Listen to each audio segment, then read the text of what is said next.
everyone, this is Catching Up with the Nerds with your hosts Tom and JC. This is a podcast about two dads that are catching up on all the nerdy stuff we missed, sharing how we pass on our nerdy passions to our kids, and deep diving into nerd pop culture to make it more accessible for you. Welcome back, everyone.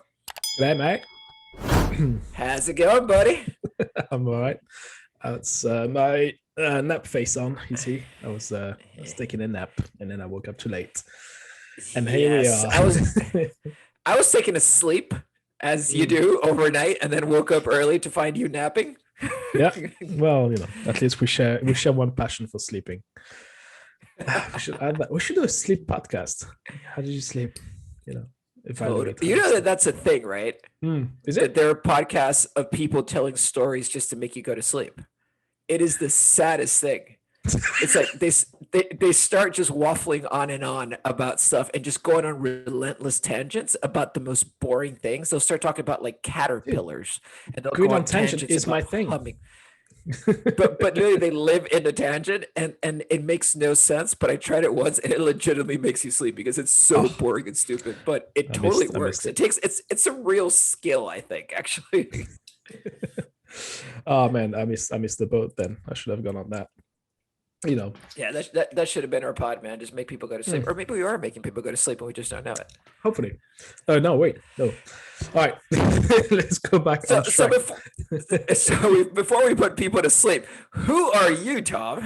All right. Oh, anyway, my name is Tom. I'm 50%, one half of the Catching Up with the Nerd podcast. I am still French, and I still like video games and stuff like that. I've been married to a lovely woman named Liz or Ellie for the past something years, and happily married, I was going to say. So she always reminds me I never say happily married, and you do.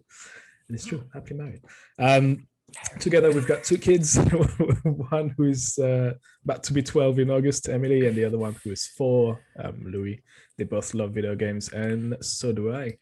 I think that's where I'll stop this week. What about you, sir? Who are you? I am Juan Carlos Garay, but everybody calls me JC. I'm originally from Honduras, but made my way to Portland, Oregon via London for 10 years, where I met Tom.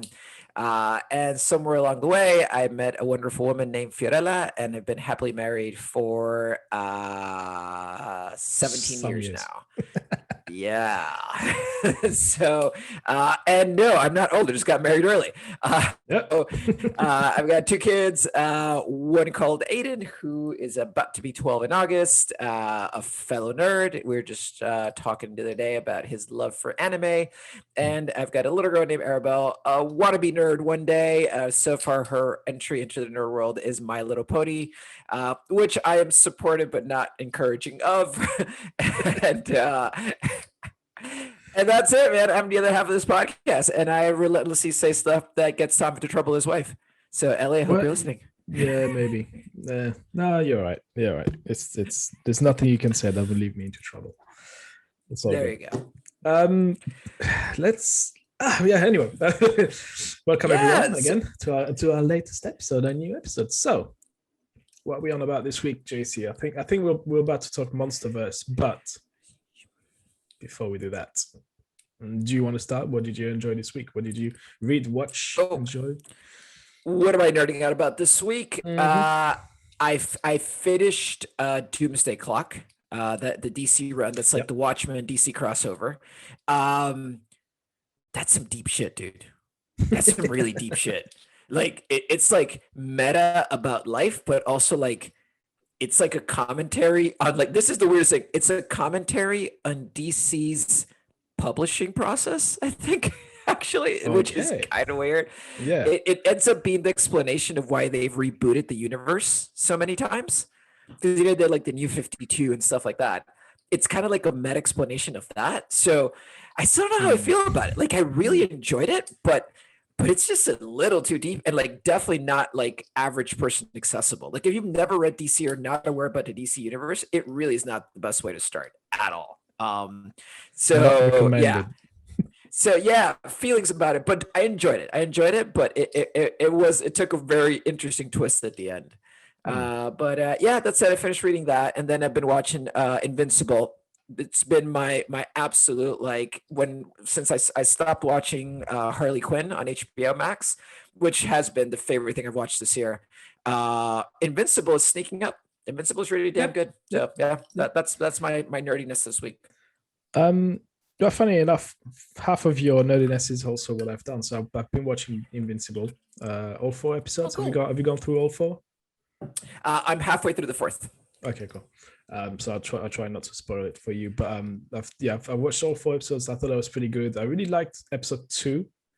Yeah.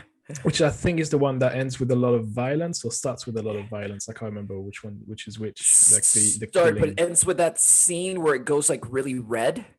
Like the whole the color palette changes, and as he's like flying, it's like that's the second one. I really enjoyed the end of that one. Yeah, so that was pretty something. I was, because I know nothing about it. Like, to be completely honest with me neither. I had no knowledge of it. I didn't know anything about it, and so I went in completely blind. And it's actually really good quality. I like the art. I like the story. I like the characters. There's a couple moments that's extremely funny. There's some moments that actually freaked me out a little bit. I wasn't expecting the violence, the blood and the guts flying everywhere. And overall, it's pretty good. I'm pretty much looking forward to what they'll be doing in the next few episodes, and the rest of the series.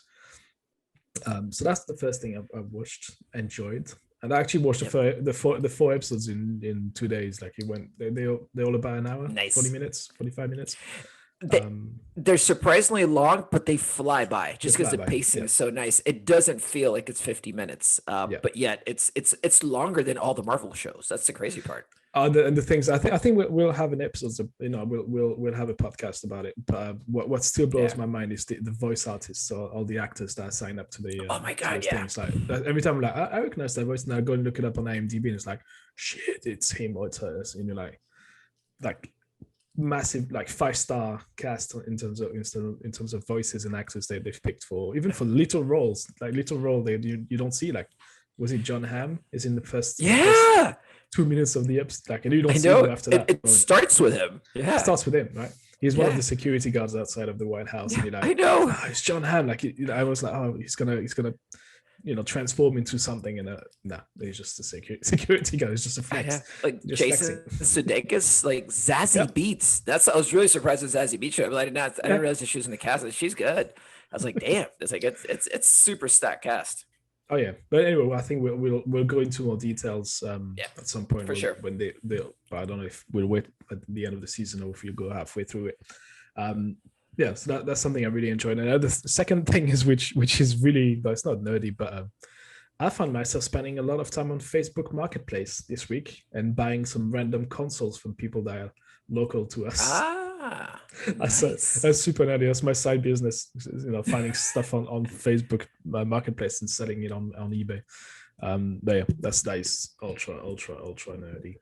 Nice. I feel sad. Do you like fix it up and stuff, or just like straight sell it? Depends. Sometimes I find something of interest and I'll keep it for myself, and sometimes I just open it up and say, like, I got a PS2 this week and I went, oh look, it's awesome, and I'm gonna fix it, and then I fixed it and I went, actually don't need it, so I'm selling it on eBay.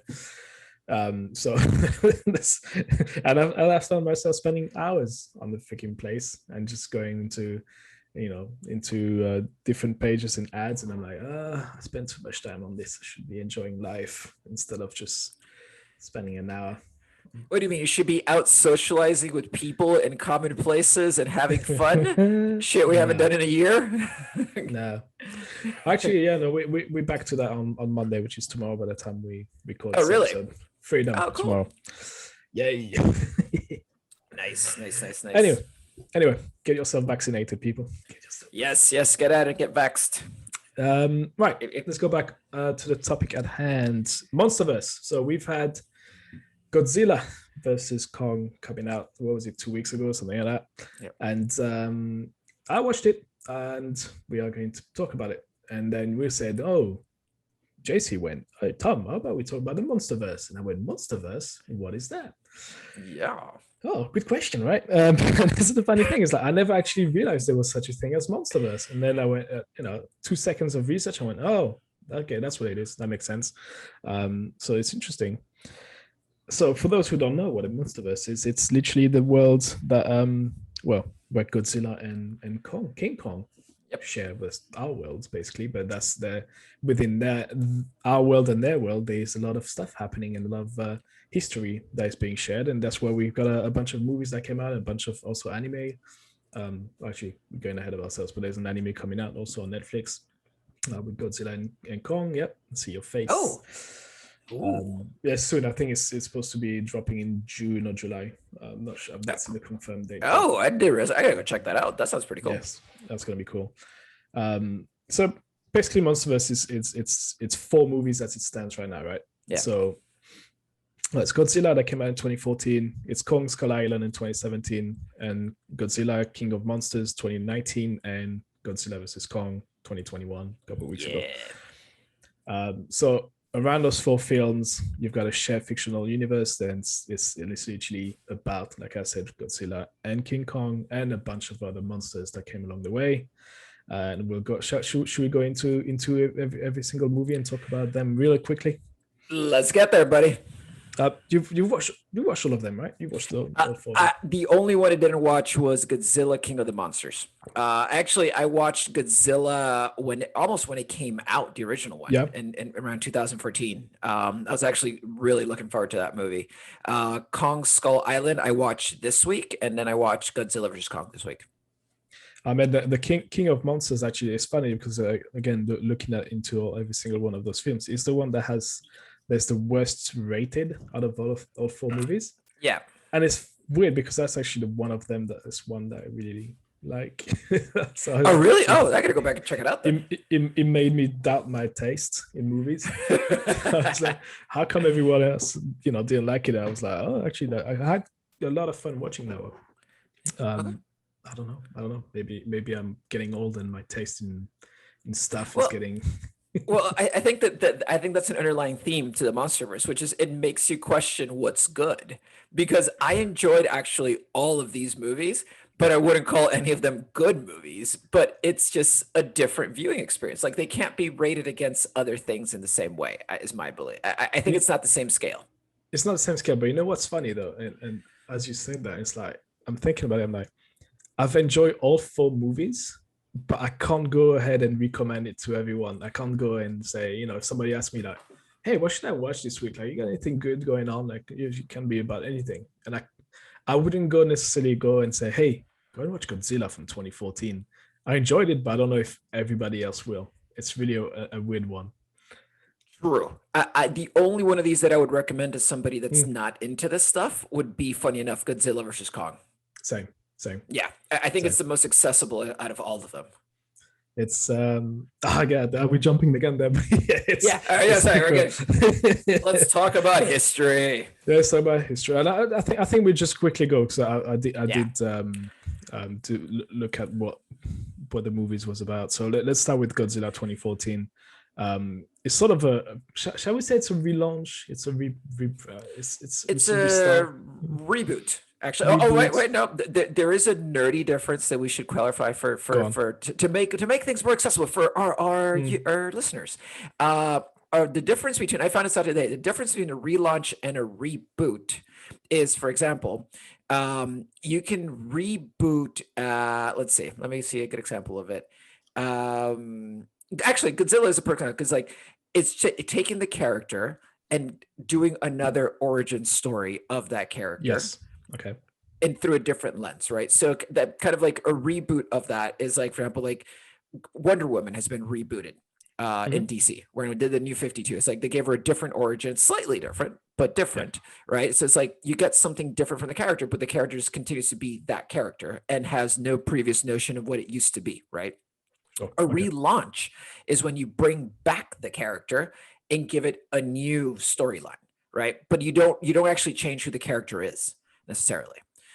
So like, for example, all the Mission Impossible movies were they effectively, when J.J. Abrams took that franchise over, he relaunched that franchise because it was still Tom Cruise. He still had the same backstory, but it took a very different turn in every possible way, and it just made the franchise better. But that wouldn't be a reboot. X-Men, when they come back in the Marvel universe, that's going to be a reboot. Okay. Yeah, exactly. Yeah, this is a subtle difference. Okay. Yeah. So anyway, Godzilla comes back. He's back. He's back. He never left. If you've watched the old like 1940s Godzilla, there's like an old version with it's a lot more about well, I think you've mentioned that once. It's actually Godzilla as a representation of like the trauma of nuclear nuclear bombs, right? Yep. But I think this one it's they've moved away from that angle, especially from the US side. They went, let's that makes us look bad. Let's not do that. Are we the bad guys in this one? Let's not talk about it. So instead of having nuclear bombs drop, it's nuclear meltdown. Nuclear meltdown town, which is more with its time, I guess, because Fukushima would have happened already. I think it was back in 2011. For those who don't know what Fukushima is, then I'll suggest you go back to Wikipedia and look it up because it's nasty. So it's Godzilla coming back 15 years after a nuclear meltdown. And it introduced a bunch of new things. So it introduced Godzilla, introduced Mutos, which are I don't even know what it stands for. I think it's mutants something. It's big ass animals that wants to kill everything, basically. Parasites. I think that's let's go with that. I actually don't know. And then also the Monarch organization, which is sort of this this bad organization that is trying to control monsters and get them to kill people and stuff like that. It's the Hydra of the Monsterverse. Exactly. The organization that won't go away. So it's a good first introduction. Again, if you want to get into the Monsterverse, I thought it was pretty good. I enjoyed it for what it was. Yep. I'm not going to go into much because I don't want to spoil the game. The movies. It's very easily spoilable, but I guess you can sort of also know what's going to happen and what happened in those films. They're not the highest of in terms of script and storyline. So what I will say about Godzilla 2014, that movie has a lot of mixed reviews. And actually, hold on, before I jump into that, let's backtrack a little bit, just in terms of like the impact of Godzilla, right? It's like culturally, to your point, it's been around for years and years, and we keep coming back to it, And the thing about it is that Godzilla got really campy, like super campy. But originally from what I've read, when the original Godzilla movie was aired in Japan, people walked out of the movie theater crying. Like it really brought up the trauma of the bomb, right? So actually its origins are a lot more, and that storyline for the first movie is actually really good because it's very human focused. It really is like Godzilla is the thing that drives the plot forward, but it really is a human story, right? And then it became stories about Godzilla afterwards. So that's where you get like, what is it, Godzuki, like little Godzilla. You get Mecha Godzilla, and then you get obviously the Mothras and the kind of King Ghidorahs and Rodents of the world and all sort of goodness. But for me, what was interesting is that then they tried to reboot it in the 90s. To a movie that had Matthew Broderick that was really bad, and the animation for Godzilla was really bad, and the only good thing that came out of the movie is like one good song by the Wallflowers. Also, that the French people were the baddies also in there in that film. That's right. Oh my god, we do nuclear tests. We want more nuclear tests. Let's burn and destroy everything. I totally forgot about that. So when this 2014 reboot comes through, it's the first one that looked like legitimate, like they were going to take the story seriously again, and it's more grounded in like a human aspect. And I think that's the part that everybody really didn't like about that movie. They're like, Godzilla shows up for like 10 minutes. Fully agreed. There's not enough Godzilla in that movie. But there's kind of this little compelling human story that I wouldn't say is written in a great manner, but it takes it back to like what it was all about, which was the fear of the thing that was coming, right? It's like it very much is like it's a natural disaster movie at the end of the day. And what that movie does really well is that the few scenes that Godzilla's in are very iconic. Like the way that everything's framed and the way that they use color in that movie is really interesting. And it's the same director, Gareth Edwards, that directed Star Wars: A Rogue Story. Star Wars Rogue One. And you look at the visuals of the Death Star crashing in that movie, and the way that Godzilla is fighting at the end of Godzilla 2014, and you can tell, yeah, it's the same dude. Like, he saves like the big moment and just frames it beautifully, but there's very little of that great moment, right? And I think that's the Yeah. part that I think everybody wanted more Godzilla and more of those moments. So I'm actually a fan of that movie. I really enjoyed it. Like, I still think it's shot really nicely.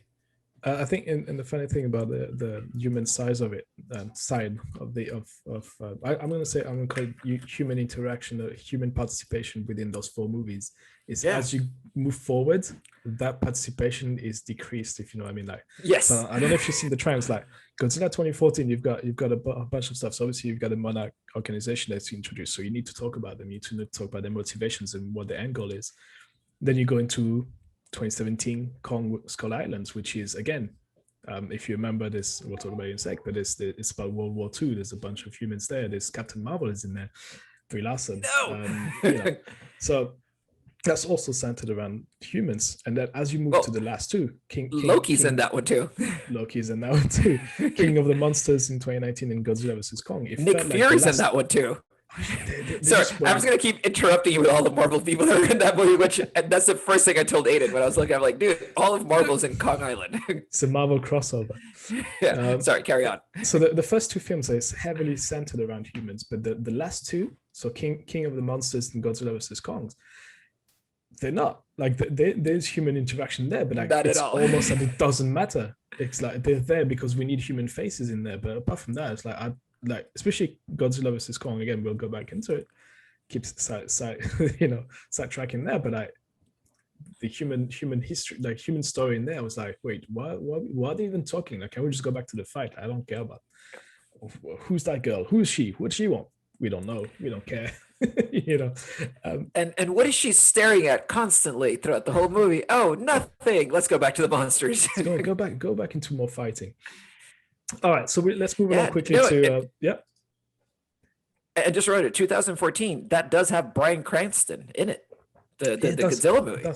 It does. Yeah, it's like, and he's good in that movie, actually.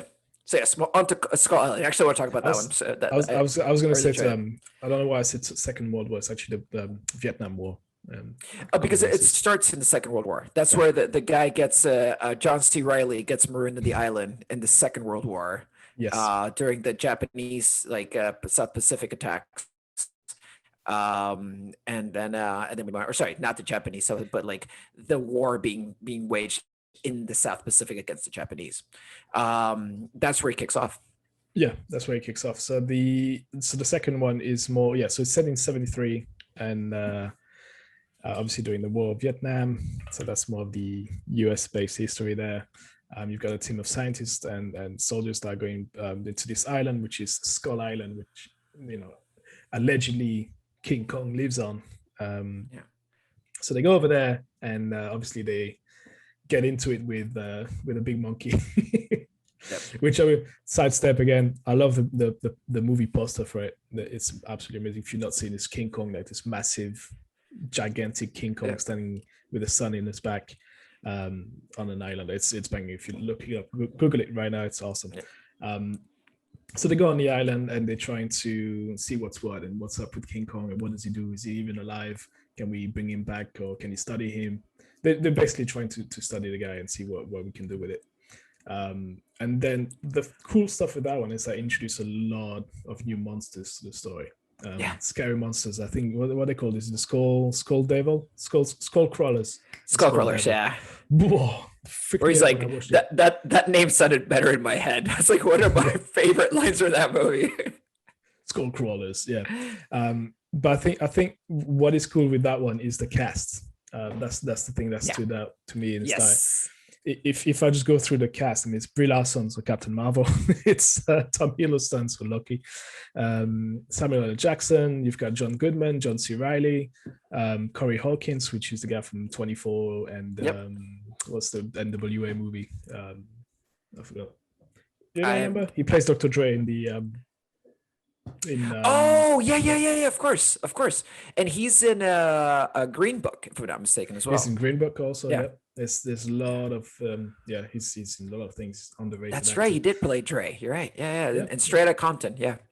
Michael Keaton's in there. There's like everyone and anyone is in this film. It's just That's right. a massive ensemble of great actors. So that one, it was a bit. So again, not my favorite film. Again, really good film, but the backdrop against which it's set, which is like the Vietnam War. Every time there's a movie about Vietnam War, I'm a bit it's not my thing. That's where they went wrong with that movie.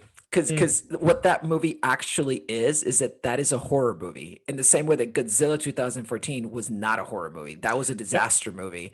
This is very much a horror movie. And when they try to bring in the Vietnam themes, it's when it flops. It's the only, because they try to make it like Apocalypse Now for some reason. I'm like, Exactly. why are you trying to make Apocalypse Now when this is Jurassic Park?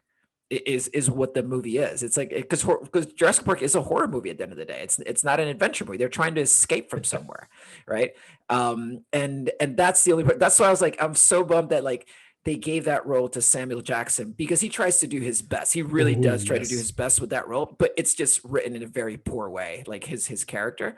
Whereas like I think that like the Tom Hiddleston character is more interesting, and like Brie Larson was interesting, and just overall, like John Goodman I thought was great, because it's like he is the person that doesn't want to leave the haunted house, right? He's just fascinated with it to his own detriment, right? And so it's like all those tropes come in and they do them nicely. If they didn't do that and then put in the most like Vietnam War soundtrack ever, which I was like, do we need to do that? It's like, this is not a Vietnam War movie. It shouldn't be. Yeah. But I liked it. I actually did really like this movie. For all its faults, there are two scenes in that film that are actually absolutely amazing visually, and so the first one is when Kong gets napalmed. Visually, it's oh my god, I was like, oh no. I was like, please don't kill him. Make sure he's alive. I like King Kong. He's cool. But visually, I thought the colors and everything it looked amazing. And then they ended up getting their ass kicked. And then it's got one of the best fighting scenes between humans and monsters, which is when all these guys are in the, what's it called again? The skull crawlers part of the island, and you've got all this boneyard basically, and then they have to fight against a couple of them, and it's like, that is scary. I was legit scared when I watched it for the first time, and the second time I actually sat down and watched it a bit to see how it's filmed, and it's so well done. It gets you on the edge of your seat, and you're like, oh my god, are they going to survive it? And then there's a bunch of monsters they introduced there, like some batshit crazy flying chicken thing. It's like, get in there when you think they're gonna. Oof. And this, another thing that I noticed about this movie is interesting, because I'm glad you brought that up about that scene, because this movie, to me, I'm like, I was kind of surprised it was PG-13, if I'm honest. Yeah, like the violence is really full on. Like that part where you put the name here of the spider thing, Mother Longlegs. Yes. When the spider thing is in the bamboo trees, and it just flat out goes through a dude's mouth, like the leg just like pierces the guy. And I was like, whoa. And then like the scene where like the guy gets taken off by the bats and you can just see them like rip off his arm midair. I'm like, is this PG-13, people? Because I'm like, this, I'm like, I feel this could like be borderline R. I think the guys that reviewed it had a very good day that they knew everything. One of those days everything goes, you're like, yeah, that's fine. Just pass it. It's PG. It's cool. Not even 13. It's just PG. It's cool. Kids would love it. I'm like, sure. I'm not sure if I want to like, that was a bit much. So, and that's what it is a horror movie. Like it will freak you out. And I kind of loved it for that. Like I had a great time watching this movie. I gotta be honest. Like it was super fun. Well, I think let's move along to Godzilla King of the Monsters 2019. Because then I think this is, again, it feels weird saying that, but it's not my favorite one of, to me, it's not the worst one out of the four. Okay. And it's because it's got a whole bunch of titans and new monsters being introduced, and there's another fight scene within that film that is absolutely amazing. So this one, it's a Godzilla-centered film, and it's Godzilla having to fight with other titans that were all alphas. I think that's the name they use for that one. Alpha to become the apex, right? To become the apex, yes, which I love that word. It's one of my favorite words. of all time. So you've got a bunch of like very ancient ancient monsters that are coming back, and I think you got Behemoth. You've got, who else you got in there? You've got Mothra. You've got King. Is it Ghidorah? Yeah, Ghidorah. And Ghidorah, Rodan, yeah. Rodan is cool, but Ghidorah is like. So Yeah. with that one, what's the catalyst for the monsters to come back? Like what makes them come out to play? Remember, there was something. I think they just wake up. If I remember well, I think it's just out of nowhere they just come back. So you've got one of them that just really just come back to life. I think it's Ghidorah that comes back to life, and then Godzilla, obviously being awake already, he's like, oh, it's my time to shine again. It's my time to kick some ass. I cannot remember if there's like some. It's not like the other ones where there's nuclear tests or there's something crazy going on. Actually, I might find myself googling it as you do something else. I'm trying to remember if there's anything that brings them back. I'm not sure actually. Hang on. Dude, that's a lot of monsters that Godzilla kicks butt with. So or kicks their butts. Because it's got Baphomet, Typhon, Mokele, Bembe, Sargon, Tiamat, Abandon, Leviathan, and Bunyip. That's a name for you. That's a name. Sounds like Bunyan, which could be equally as horrible and monstrous. So, Tom, are we moving on? Yeah, there you go. I've got no more content here, buddy. No, it's fine. I got it. I'm not going to cut that. So basically, there's a bunch of people again. I think are they? So the people are 5 years. So it's set 5 years after King Kong, and they realize that actually there's a bunch of titans that exist. So that's been revealed to everyone. Those monsters are called titans. And you've got a scientist that is part of the monarch. A monarch As guy, they do, of course.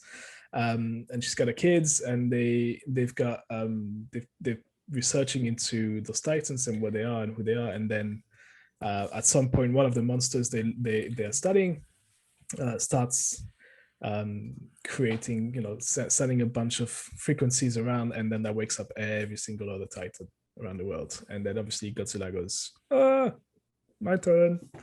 Got it. Kick their ass. I'm the daddy. So again, same stuff with all the other movies. Big fights.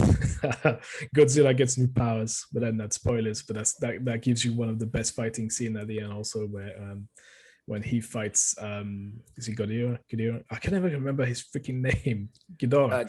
Yeah. And so when you think Godzilla going nuclear, like he goes super nuclear in that one.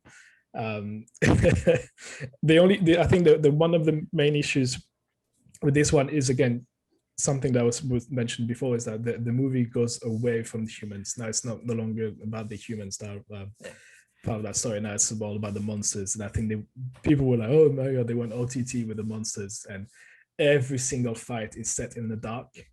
Like everything it's either raining or it's in the dark or it's underwater, and it's like, okay, can we see something? Can we see? You've got classic CGIs. Yeah, cut on the cost of CGI by making it in the dark, right? Yeah, like classic. You can't see. The CGI doesn't look bad if you can't see it. Exactly. Which is weird though, because it's 2019. Like CGIs are they're really good for the last couple of years. So it's not like you're trying to avoid showing how technically bad you are. Not good. Well, but it's the classic thing of a sequel, right? Of just like, take what people liked and do it in like a dark CGI mode, so it's cheaper, and we can just cash in the fact that people are going to show up to watch it because it's a sequel, and then we make more money. So I bet you that one was more profitable than the 2014 or Godzilla or like the Kong Island, right? Because like it probably spent no money, then people showed up, it was like, oh, it's the next Godzilla, and they're like, oh, that sucked. But they're bringing us back with Godzilla versus Kong, the matchup we've all waited for. But Godzilla versus Kong.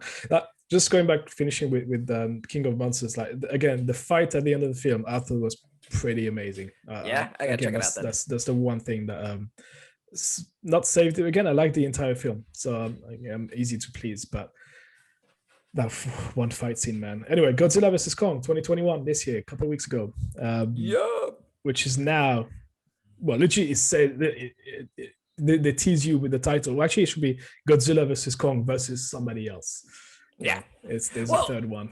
Well, I think that's the misdirect, right? They make you think that it's about the two of them, and so wait, and hold on, spoilers, Yeah, that's why I spoiler didn't say alert. anything. It's like exactly, it's like from this point forward, kids, if you have not watched the movie, please go watch it, and then come back and listen to the podcast and listen to us talk about it.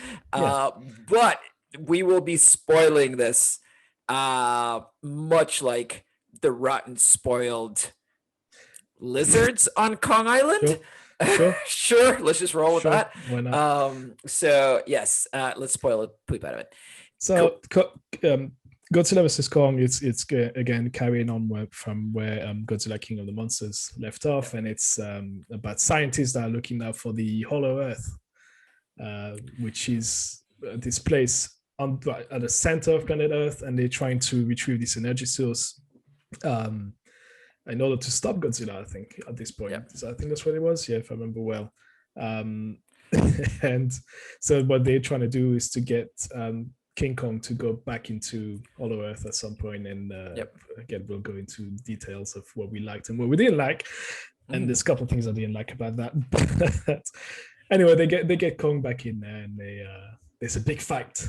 And the cool thing is they introduce Mecha Godzilla. Yeah. Which is what the last verses is. So it's Godzilla versus Kong versus Mecha Godzilla. Yes. Awesome. It's so satisfying. Yeah.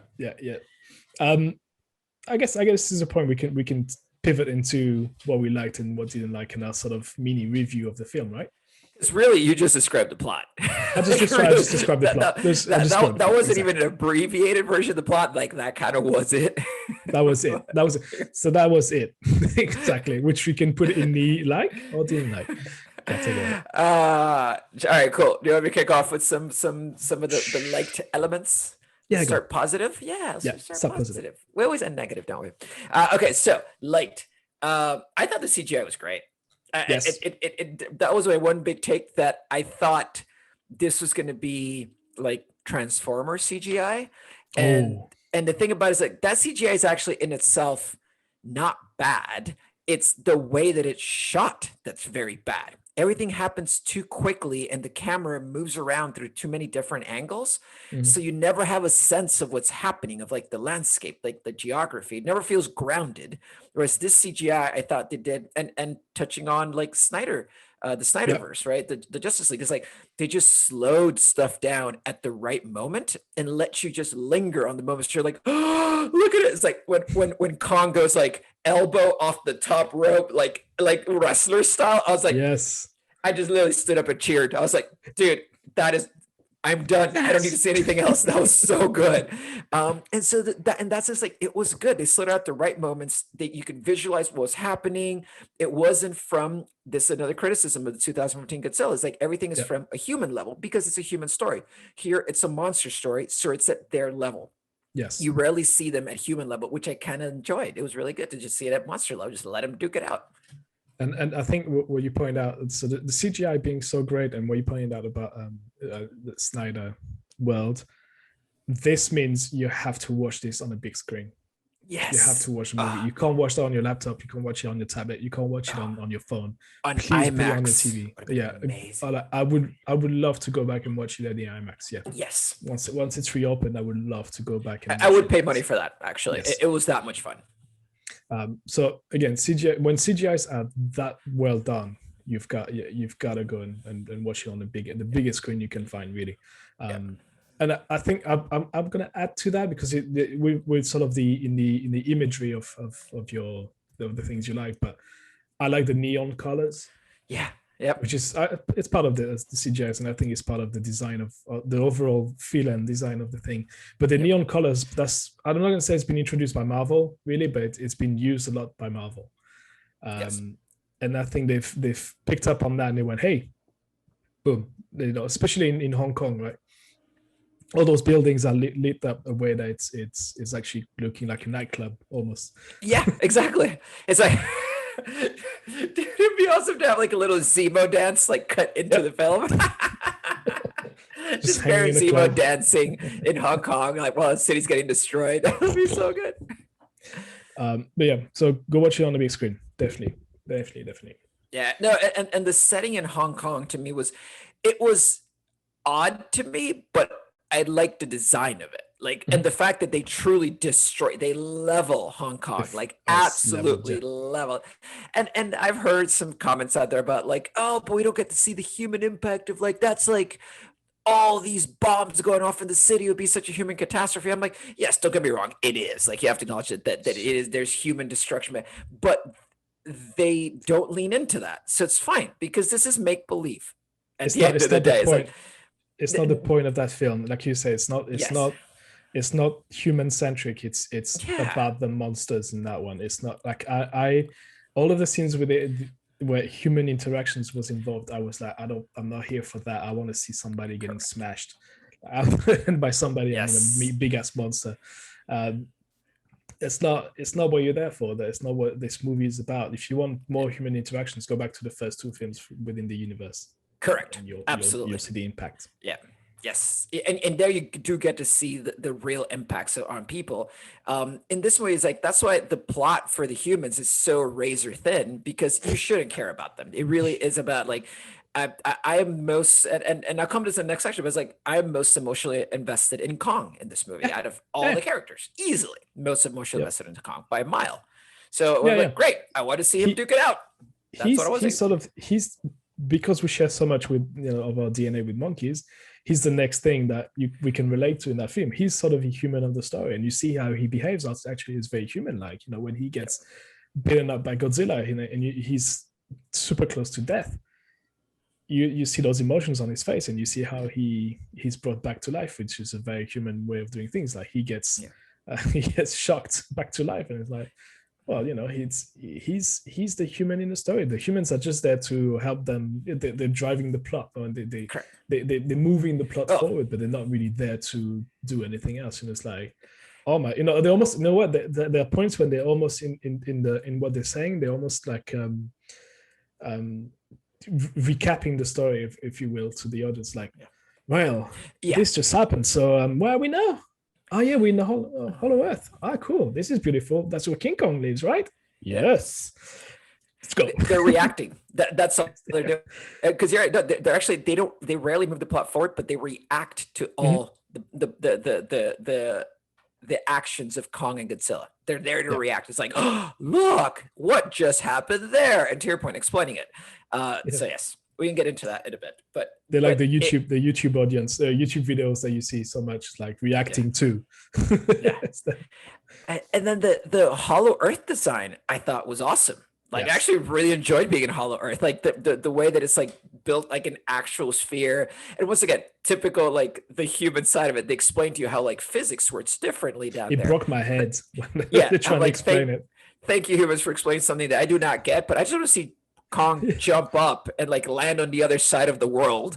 And that was just enough for me in terms of the crazy physics. At that point, I was like, is Christopher Nolan involved in this, in the Hollow Earth part? Is like, somehow it makes sense, but also it broke my brain, and like I want to know more, but also I don't want ever to talk about it ever again.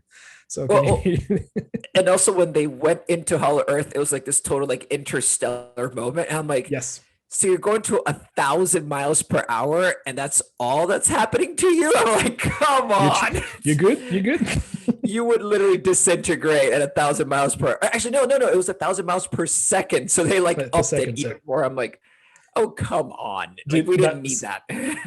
That scene.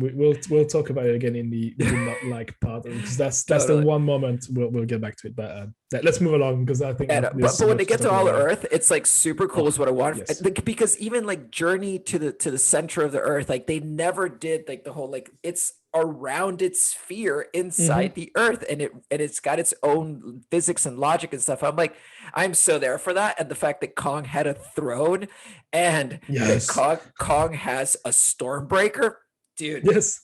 Done. I was like, can you guys stop copying Marvel? You already have half the cast of the Marvel universe before. Like now you're just going straight with like, what's cool? A hammer. Yeah, all right, cool. And it even like glows in the same way. It's just so good. It's the same shit. It's the same. There's even that one scene where, spoilers, where at the end when he fights Godzilla and he jumps off the top of a building and he goes two-handed with a hammer. That's the same scene at the end of Endgame. Totally. Infinity War. Yeah. before Thanos snaps his finger, and I'm like, are you kidding? You guys just went, yeah, let's just copy frame by frame, reverse it, flip it, and just go, ah. I was expecting the podcaster guy to just shout out like, Kong, you should have gone for the head. Yeah, gone for the head. I imagine that would have been so like, subtitles should have gone for their head. I know. Oh no, the little girl with sign language. She should have signed. You should have gone for the head and just done this like the head cut one off. Contribution, that one contribution that because she's there also like she's explaining what Kong is feeling or what he's saying. Right? She's witnessing that scene. She should have turned around to the mom and said something in sign language saying she should have gone for the head. Exactly. Cut back to the fight. That would have been badass. But the Hollow Earth scenes got the first interaction you see, that big fight between Kong and the Warbat. I think that's how they're called. You know, he's attacked by two massive bat-looking thing. If you remember that. Yep. I thought that was badass because like you can see his strength in that fight. It's so awesome. Like he grabs the first one, literally destroys it in 2 seconds, and then used a dead body to attack the second one. Exactly. That's badass. That is so badass. It was so good. He like totally just like handled them. He's like, oh wait, no, I got this. Instant kicked in. He's like, I know exactly what to do with these guys. Although he did have to get bailed out for a minute because when he covered him with his wing and tried to suffocate him, he did have to get bailed out by the humans. But I think he still would have gotten it there. Well, that was a very good way to show that the link between humans and King Kong. Yes. You know, it's like they can work as a team and they somehow trust each other. So and they'll help each other out. So yeah, there was a nice little touch that he can't do it by himself. So moving on to story. So I will give it that this in some ways, because I kept comparing this movie to Pacific Rim, and I love Pacific Rim. I think it's a great movie, but I'm there for the big punchy action. That's what I'm there for. But the plot, I could not reiterate the plot of Pacific Rim if I tried. Like all I remember of the plot was like the Idris Elba speech. That's it, which is basically like just Braveheart in a different context, and that's it. Yeah, and I don't remember anything else. It's Braveheart mixed with Independence Day, you know, 4th of July. I know. You know, no, and you're right that with the Pacific Rim, it is. I'm not going to say it's copy and paste because Pacific Rim is one of my favorite sci-fi movie of all time. Because it's great. It's one of those films like I went in no expectations.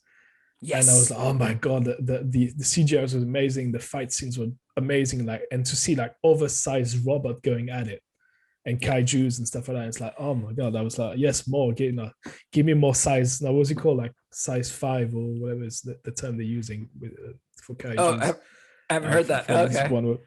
And it's like, yeah, I'm all there for that. Like, give me more bigger monsters to fight those robots. Like, oh yes. And and it's exactly what you said. Like I was in there and I was like, hang on, this is Pacific Rim 3 or something. Did I miss something? Because it's literally the same thing. Well, a few differences, but it's very reminiscent of that film. And I think anything that's sort of trying to emulate Pacific Rim in the way of in the grand scheme of things, as in like big monsters, big fights, I'm there for that also. I want it. And also good monster design, because that's one of the big things of Pacific Rim, that those kaijus, the design of them is crazy good. Like they need to get that guy to come in and like for King versus Godzilla 2 or whatever it may be. Sorry, Godzilla versus Kong 2 if they make that. I just want like the monster, like, because right now they're pulling from a lot of like historical design of those monsters, but I'd love for them to like come up with some new designs for them, which would be really cool. So this movie has more plot happening, but not to its benefit, unfortunately. But it definitely has a lot more plot. Like there's a lot of things happening. You're following all these threads and stuff. So I'm like, I'll give it that. It has a lot of plot happening. Personally, I think that Gia, the little girl that grew up on Kong Island, I think she's the most compelling character out of all of them. I think she did a great job with what little they gave her, because it's all just facial reactions that she can do, because she has no dialogue in the traditional sense. So you can't hear her voice. But yet at least I found myself quite connected to her. Like I was like, oh yeah, no, good on her, man. Like she's the one looking after Kong. She's the one person that actually cares about this in the whole movie out of everyone, right? And funny enough, she's the one I would have loved to see more of. like her back, not her backstory herself, like her, because she comes from a tribe, right, that lives on Kong Island. I think that was the way the story.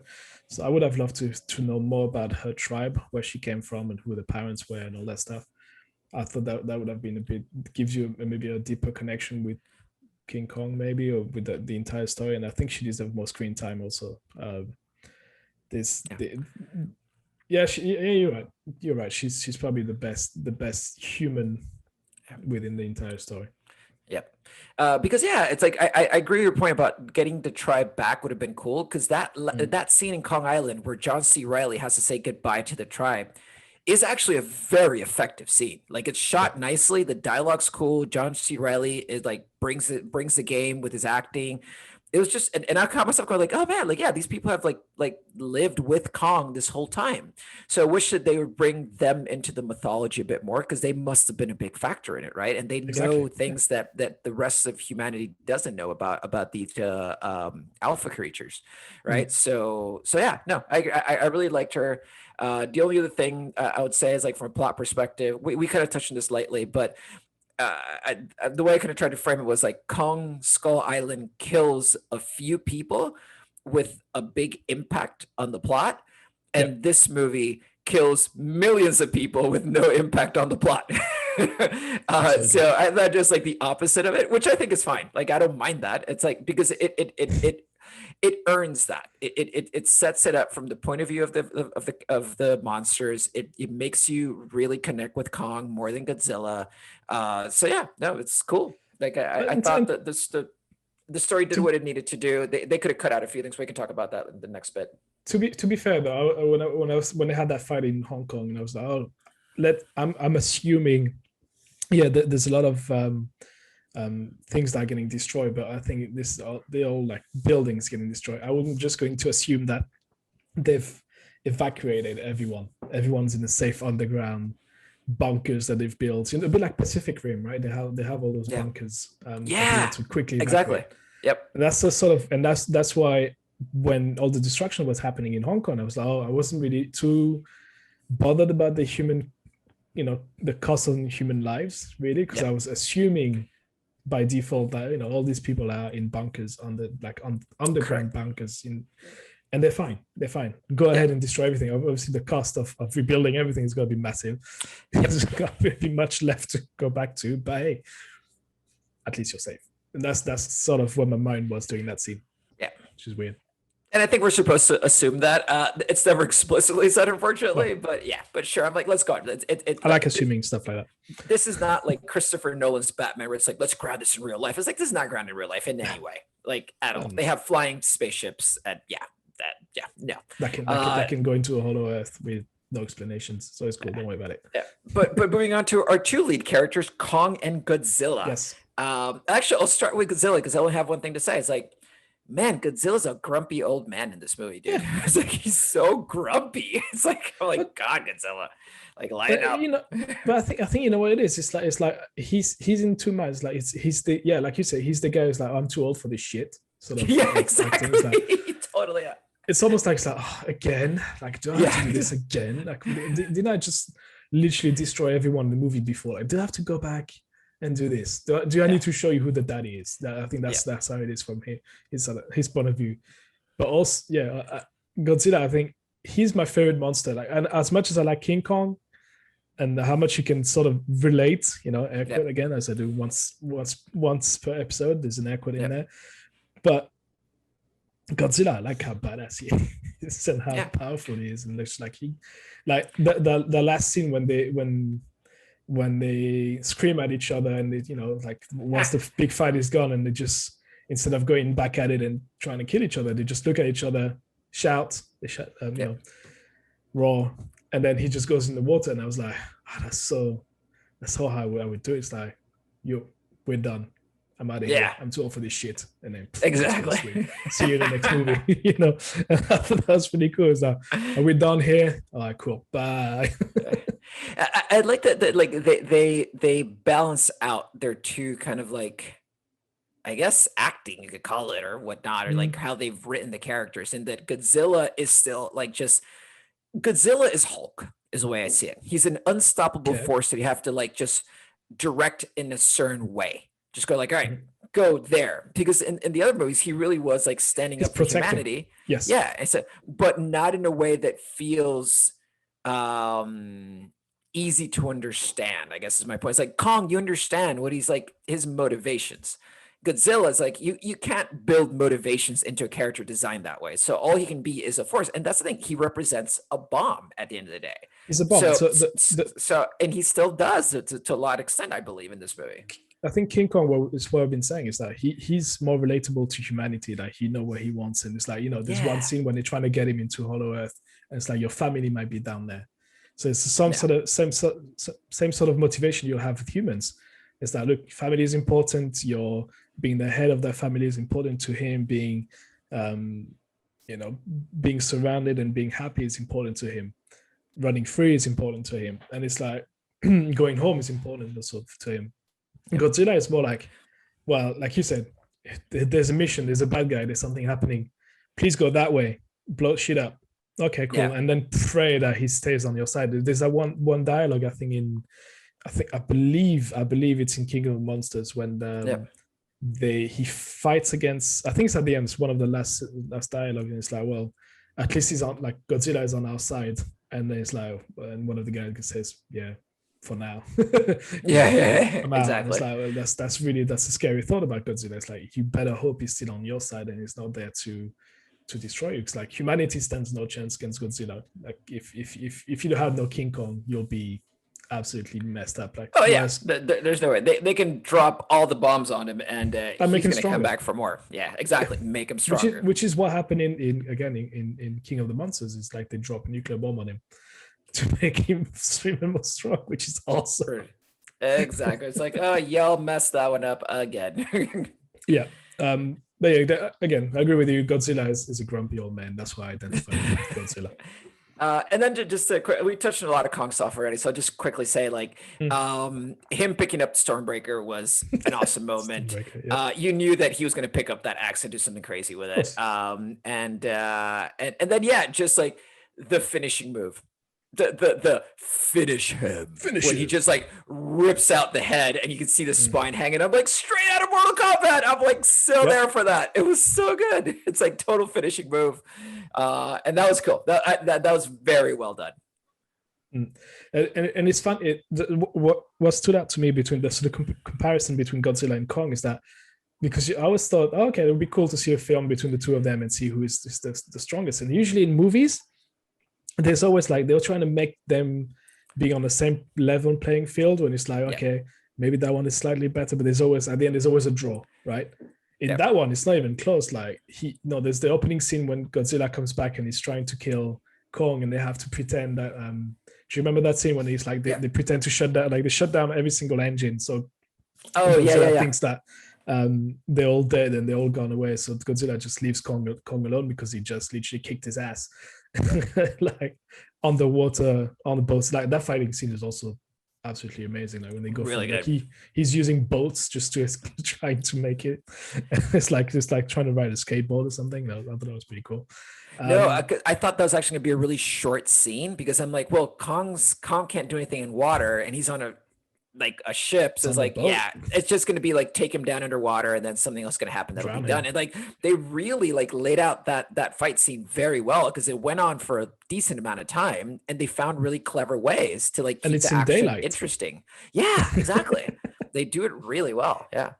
And it's in daylight. And I think actually that's the one thing I was going to put in these things I like, is that a couple of fight scenes actually in daylight, in contrast to the other ones where everything is on in the dark or in space or whatever. This one, they've I think maybe they did as a point, because I know there's a lot of people that complain about the fact that all the CGIs and all those big monsters just appeared in the middle of the night. And it's like, well, actually, let us give you the first fight scene in broad daylight. At least you can see everything. And comparing to some of the, and I've been very open about it in this podcast, that some of the third act fight scenes for Marvel, I'm not a huge fan of, because they're too fast and the camera rolls around too much. Here, like in that scene in the water, it's like, it was very clear shots of what was happening, and they just leaned into like, let's make the CGI look good, because we're not gonna kind of like skimp on the CGI by just moving the camera around so you don't know what's happening. Because that's what it is when they move the camera around too much. It's like, then what the hell's happening? I don't know. That's the thing. You have to be good with your CGIs if you're going to slow it down. Snyder style. So going back between the two, but my point I was trying to make between Godzilla and Kong is like there's not really a fight at the end of the day. If Godzilla really wanted to, he could end King Kong in 2 minutes. But I thought that was a pretty interesting point of the film. Is I was like, usually they're trying to make it even. Usually there's always something that happens where nobody wins. But like in this one, there's a clear winner. Twice. Yes. He could have literally ended Kong on 2 occasions, and I can't remember why he didn't. But I think one point they escape, and the second point is just they actually need to get rid of Mecha Godzilla. And the thing about it to remember is that Kong doesn't want to be the apex titan. Like that's not his interest. He wants to find his family. He wants to have a home, right? So it's like, let Godzilla have that one because like that is Godzilla's motivation. He's like, I'm apex. I dominate this world. I defend this world. But if you cross me, I will end you. Whereas Kong's like, yeah, you do you, man. I'm gonna do me. it's different. I just thought I don't know. I don't know why I'm more attracted to Godzilla because I think I even like the design of Godzilla, like the short arms. I think it's T-Rex like and dinosaur like, and it's got shooting how's it called, nuclear beams out of his face. I thought I was like, every time he shoots one, I'm like, that's freaking awesome. It looks awesome. And they do the reference back to Godzilla 2014 when he tries to open Mecha Godzilla's mouth to like basically like blast him. And then last minute he gets stopped. And I'm like, because that scene is amazing in the 2014 Godzilla. Like absolutely love that scene.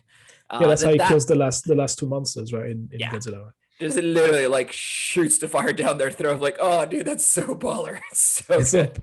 It's awesome because then I think if I remember the Godzilla 2014 well, like he just opens his mouth, unload on him, and then you just go, okay, I'm out. It drops him. Exactly. Just like, here you go. Someone pick up after me. I'm next.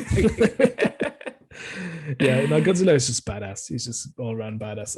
And it's funny because what we mentioned at the start of the podcast, the 90s version of Godzilla, it's true. Like he would get absolutely hammered by the new rebooted version of Godzilla. I think he's so much more badass than the 90s one. Again, if you've not seen the 90s one, please go pause us and go watch it because it's not good, but it's not good that it's actually funny. Yes.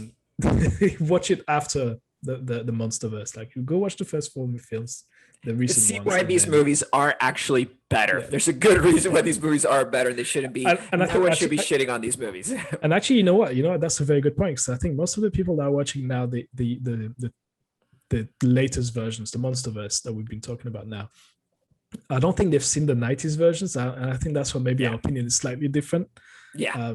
They might sound like old dads here talking, but it's true. Like growing up, like our superheroes in our monster movies, they were lame. Like the acting wasn't really that good. The CGIs were nowhere near what we can do now.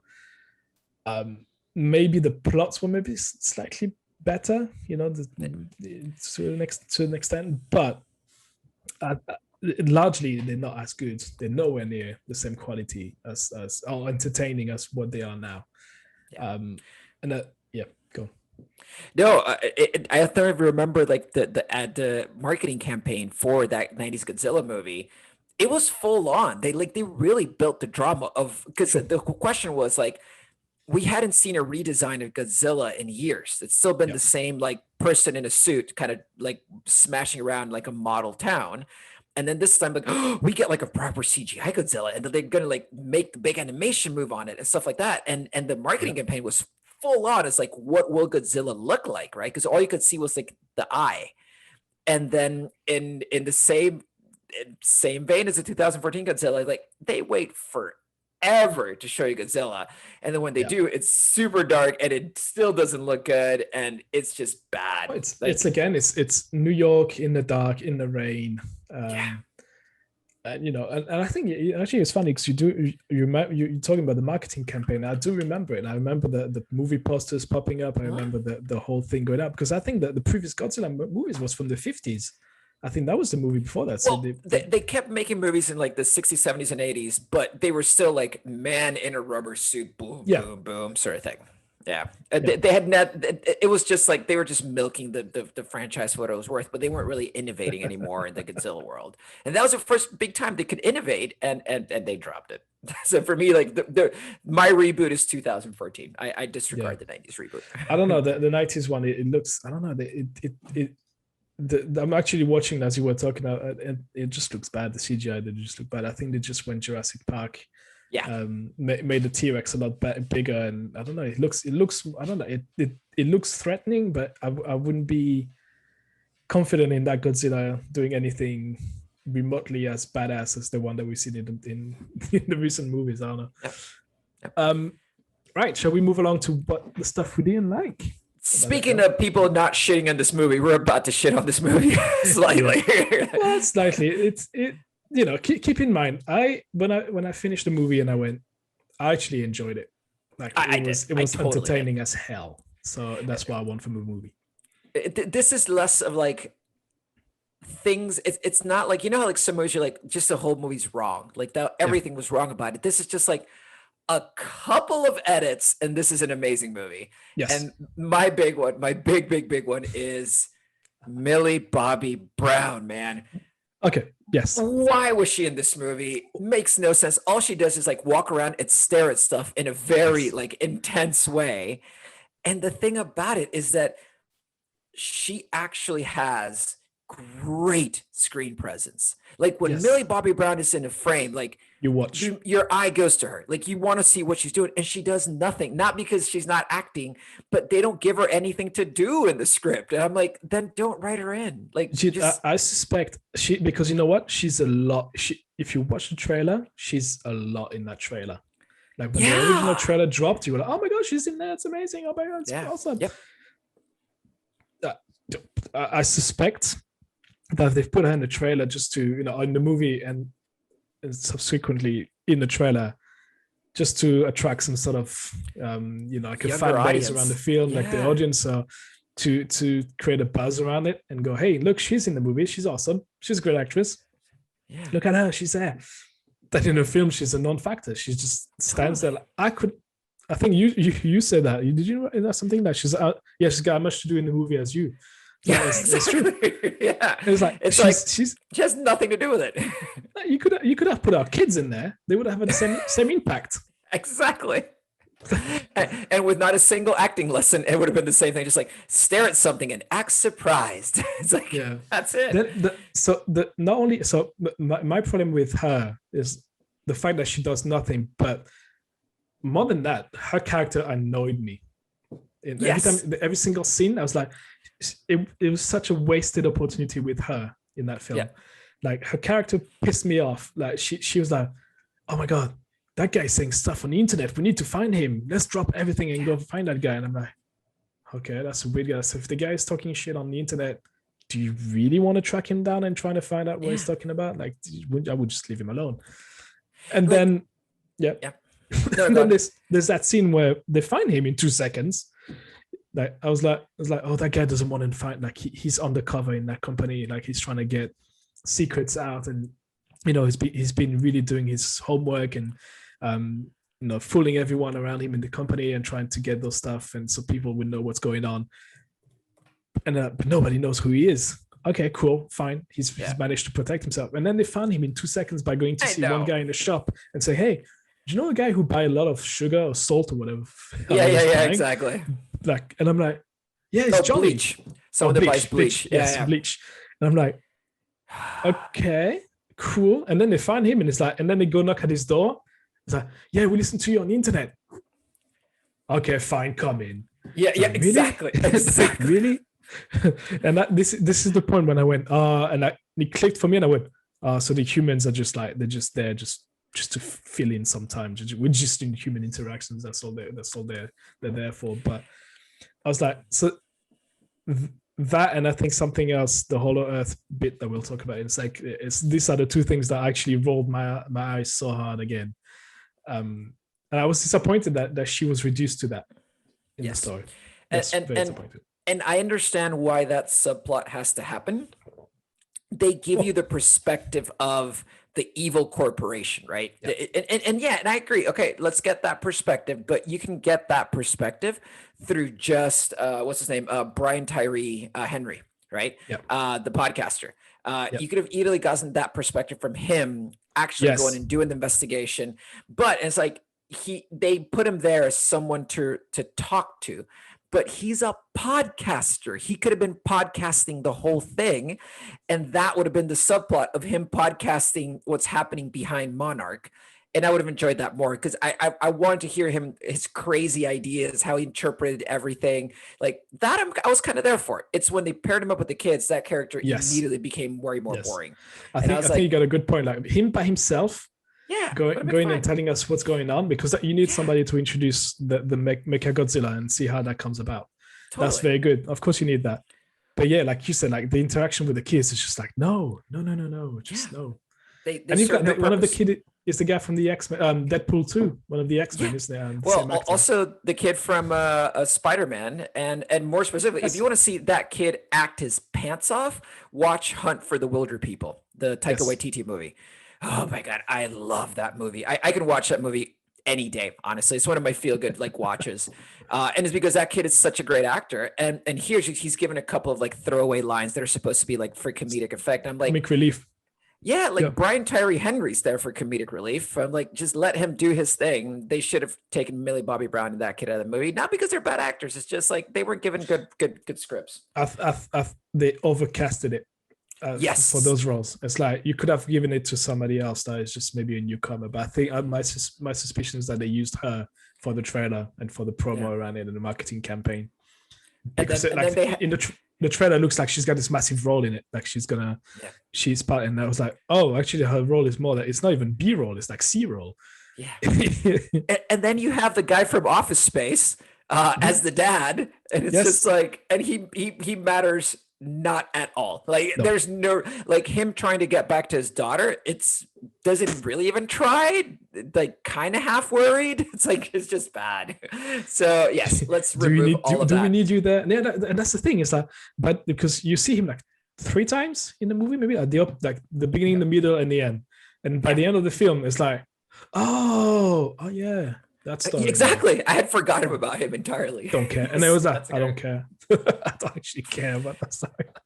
So there's something with Hollow Earth that you seem to have a concern about. It's a cool concept, right? It's like, okay, let's have it. Let's see where they go with it.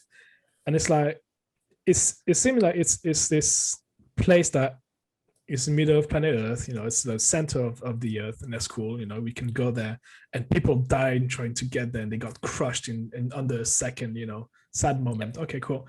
But don't worry, we've got a solution. We build a ship that will take care of it. And I was like, again, I know it's a movie that is not centered around the human perspective and what we do, but like the way they explained it away, it was a bit like, don't worry, we'll just switch those buttons, and then you won't feel a thing. Or maybe you'll vomit a little bit, but it'll be cool, And then, so they have to get into it, and then they find they've got those massive spaceship that they've built. Yep. And then, like you said, they go through a bunch of force fields and a bunch of levels and different things going on, and you see that. Well, actually, the way shot is super cool. You've got that visual of it's like piercing through layers, and it's like a needle piercing through. I thought that was pretty cool. That's where it got like Interstellar-ish, yeah. Right? But then it's like, how about we take those people that have never trained for anything that has to do with traveling in a spaceship, including that little girl that was like 7 or 8 years old. Yep. Put him in there. Fuck it. It's just like, we don't know what the side effects are going to be. We don't know if we're going to make it, but hey, let's go anyway. Yep. And it's like, I was like, like that's usually in all those films, like you get to see a little bit of a montage of them like getting ready, getting trained, exactly. Going for a few runs and lifting stuff, and like a bit of science behind you. You know what I mean? Like you get tested on, and they'll be like, because once you cross that field, the chances of you, whatever it is, this could happen to you, but if you do this, like we'll train you. None of that. They just went, hey, we're there. This is what happened. Your dad died, or somebody in your family died. Your brother died, being crushed instantly trying to reach that place. Yep. Off we go. It's not like jumping in a car going to buy some milk in the shop, right? It's just no. It's I would have almost preferred like oh, load up the ship with the people that are, because then you can skip the montage if you just say like, we've got all these trained soldiers that are ready to go, and you get them on there, and then the little girl, because she's so attached to Kong, she sneaks in. Yeah. Right. And then the her protector guardian person like sneaks in with her. And there's like, okay, we got a story. Like I'd be down with that. It's like, oh, I hope they make it. And then I'd be invested in them. Right. It's like, but this is just like, yeah, I'm going to willingly just walk into the ship that has like extreme danger. And like the previous person would just crush to death by it. I was like, sure. Okay, cool. And then the part but even that, I'll let it slide. Ish, but it wasn't great. But the part that really got me was like, we need to follow Kong down there. Huh? And it seems like the hole was built. There was clearly an access area that they had built that Kong's like literally swinging through. And I'm like, so why do you need to follow Kong? Like, clearly you know where it is. Clearly you know how to get into it. And you've got the machine to get you there. It's like, could you just go? It's like, do you need him? So that's the part I was like, oh, that's just lazy writing right there. Like, they could have found a better reason for Kong to escape down there. Like, I don't know. There could have been something. Like, Kong had like instinct kicked in, and then Kong went there. They followed him or something. I don't know. He gets attacked by another creature, another monster, and like he's escaping, and then goes back in there. And, something else. Totally. There could have been multiple ways, or even they could have gone in through Skull Island. Like, I wouldn't have been opposed to that, because it's already a pretty, like, they tell you that there's hollow areas below that, because, or more so, the creatures live below Skull Island. Why not following one of the skull crawlers? Exactly. They get to like a different entrance to Hollow Earth. They could have done that. I would have been just as happy, and it'd track better for me. It'd have been kick-ass. More CGI's in there. Totally. Talking about lazy writing, the one character I hated was the daughter of the guy from the one that goes into the ship, and she goes into the dark-haired. Oh my god! The daughter of the bad guy. The daughter of the bad guy, and I was like, oh, she's so annoying. Like, I was like, every scene she was in, I was like, I cannot wait for you to get crushed by a monster. Turns out she gets crushed by King Kong. I was like, yes, great, or one of those animals. But I was like, it was so badly written. I was like, it's so 90s almost to a point. It was like, she's a bad one. Oh my god. There's some culturally insensitive things that did happen this way, and I guess we should touch on it lightly without getting too political about it. It's like, one, of course, the Mechagodzilla is being controlled by the one dude that looks like he's from Asian descent. Of course that would happen. It's like so stereotypical. I'm like, why did you guys have to do that? It's like, he's like, oh yeah, he's like, yeah, it's like the brainy guy that's gonna strap it and do it, and then like not really make it. I'm like, great. And then two is like, and then the two Latinos are played as like the bad guys that are super greedy and dumb. I'm like, okay, sure, we could have gone a different way with that. So you've got to give the people what they want, man. Yeah. I was like, okay, that could have been different characters. So in French. Make them French. Anyways, I'll get off my soapbox about that for a minute. But yeah, I agree. And really, her threat was not needed. You've got monsters around. You didn't need her as another threat. Absolutely. Really, at all. They could have just gone there, gotten the energy source, called it a day. That would have been it. Like, even if the good guys would have gotten the energy source by accident, I would have been fine with that. But they're like, wait, no, stop. I'm going to send my drone. I'm going to turn my guns on you and get the energy source. But then immediately be destroyed within like 5 minutes of me doing that. I'm like, yeah, sure. Okay. What made me laugh was the reaction of the goody, as I call her. She's like, no, what are you doing, man? Why are you stealing? We don't know what you can do. It's like, oh god, man! Are you literally the writers that what were we thinking on that one? Like that whole scene there, I was like, oh, what's going on? What's happening? Yes. This is why we don't need humans in this film. Please stop talking. Exactly. Just shut up. Like, honestly, just go back on the ship, please. Yes. You could. I reckon you get away with the whole movie with just the girl that can't speak and Brian Tyree Henry, and I think you're done.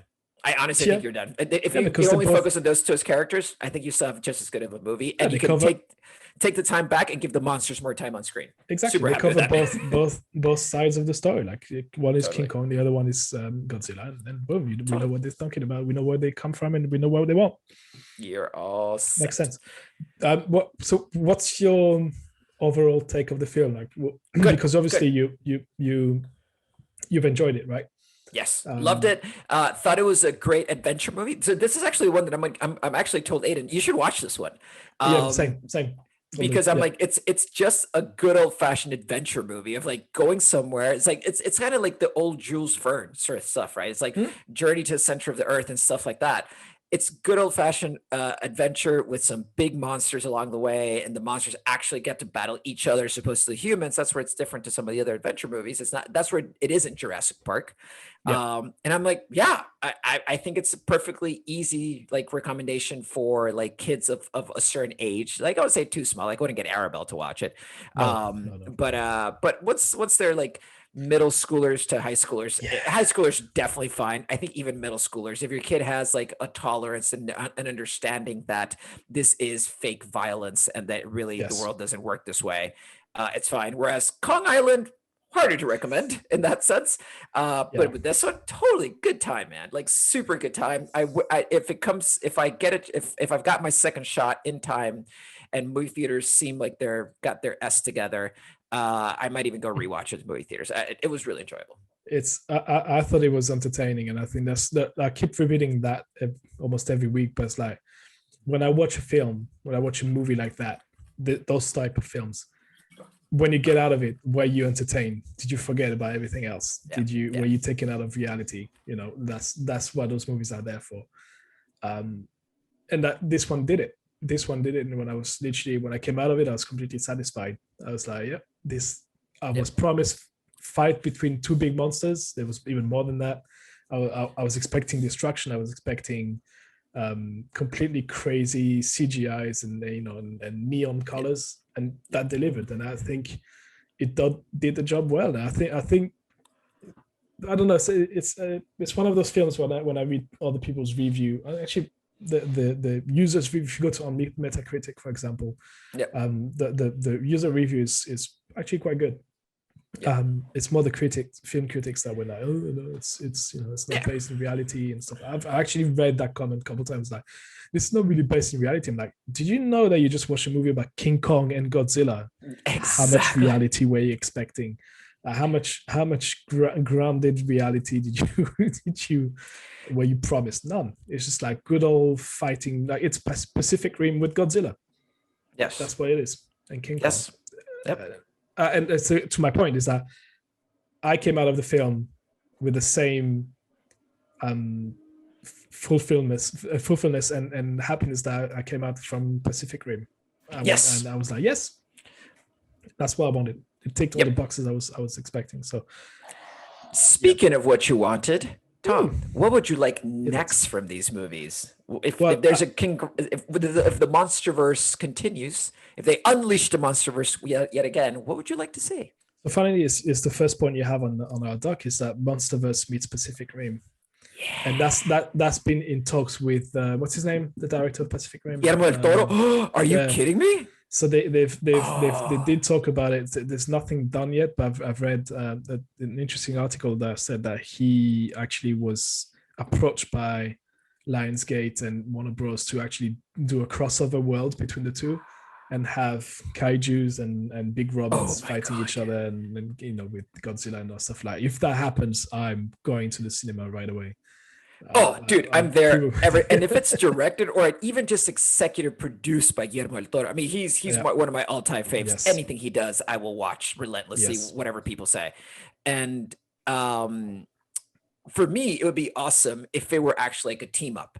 Like it's almost like you could almost put in like the the recruitment sort of tropes of like Deadpool when he's like recruiting people, or like when the Avengers are coming together. It's like like bringing people together. It's like first you go and like you get Kong, and then then you go off and you get Godzilla, but then it's like a mech shows up that fights alongside them against the kaijus, right? And then you bring the kaijus from Pacific Rim as well, like those new designs, and then the three of them have to fight against all of them.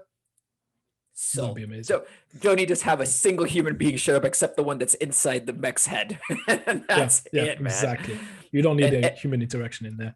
And give Boyega another shot at Pacific Rim, man, with a proper plot this time.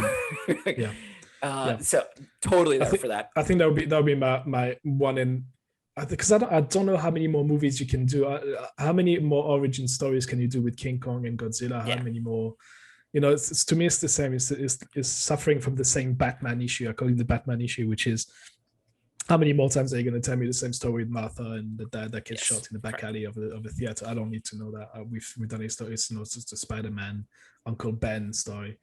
We know that Uncle Ben gets shot in Spider-Man's, and all that stuff. And it's the same thing with those two characters. I don't want to see more of that.